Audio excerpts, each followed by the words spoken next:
घरों में AC current क्यों आता है, डीसी क्यों नहीं?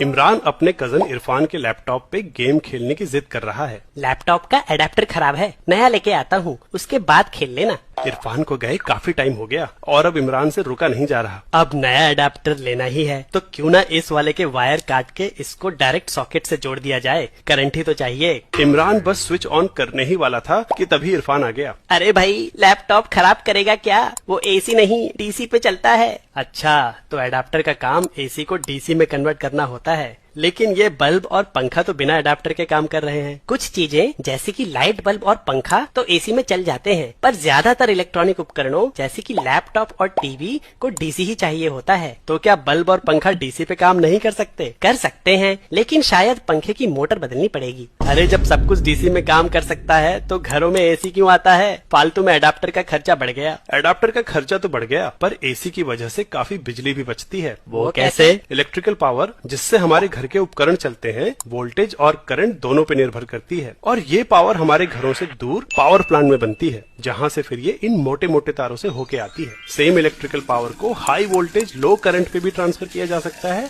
और लो वोल्टेज हाई करंट पे भी। लेकिन हाई करंट का मतलब ज्यादा इलेक्ट्रॉन्स का मूवमेंट, और इनमें से कई इलेक्ट्रॉन्स मेटल के एटम से टकराकर उन्हें वाइब्रेट करते हैं। फिर एटम्स इस वाइब्रेशनल एनर्जी को हीट के फॉर्म में लूज करते हैं। इसलिए लंबी दूरियों में ज्यादा करंट पे पावर ट्रांसफर करने में काफी बिजली हीट के फॉर्म में वेस्ट हो जाएगी। एसी वोल्टेज को ट्रांसफार्मर का इस्तेमाल करके बढ़ाया और घटाया जा सकता है, और क्योंकि पावर प्लांट से कांस्टेंट पावर आ रही है तो वोल्टेज बढ़ाने पे करंट कम हो जाएगा, और अब ज्यादा इलेक्ट्रॉन्स ना होने की वजह से हीट